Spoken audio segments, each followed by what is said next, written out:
Guys, আজকে আমি আপনাদেরকে দেখাবো ডিম পেঁয়াজু। এবার আমি আপনাদেরকে ডিমটা ভেঙে ঘেটিয়ে দেখাবো। এবার ভেজে নেব। কুসুম এগুলো আস্তেই থাকবে।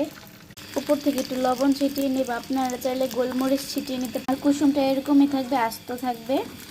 এবার উল্টে নেব।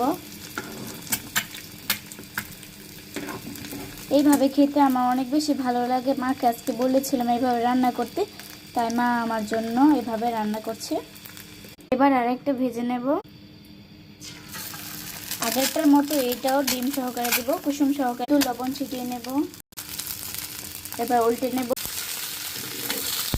আমি অলরেডি এখানে 3টা ডিম ভেজে রেখেছি। এবার এটা নামিয়ে ফেলবো। আমরা 4 জন মানুষ, সেজন্য 4টা ভেজে নিয়ে কড়াইতে তেল দিয়ে নেব। পেঁয়াজ কুচি দিয়ে নেব। এখানে আমি আদা রসুন এবং জিরা বাটা নিয়েছি। এখানে 1 চামচ, এখানে আধা চামচ। এখানে পেঁয়াজটা লাল লাল করে ভাজা হলে আমি মশলা দিয়ে নেব। একটা তেজপাতা ছিঁড়ে দিয়ে দিলাম।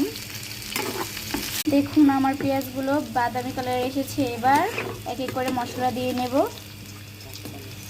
1/2 চামচ হলুদ গুঁড়ো, 1/2 চামচ মরিচ গুঁড়ো, 1/2 চামচ ধনে গুঁড়ো, আর সামান্য পরিমাণ লবণ, স্বাদ অনুযায়ী দেবে। একটু পানি দিয়ে নেব।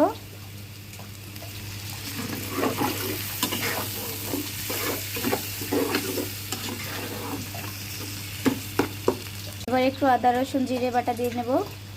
মশলাটাকে আমি একটু কষিয়ে নেব। ভাবে ভেজে ডিম ভাজা খেতে আমাদের পরিবারের সবাই পছন্দ। মশলা কষানো হয়ে গেছে। এবার ওপর থেকে ডিম বসিয়ে দেব।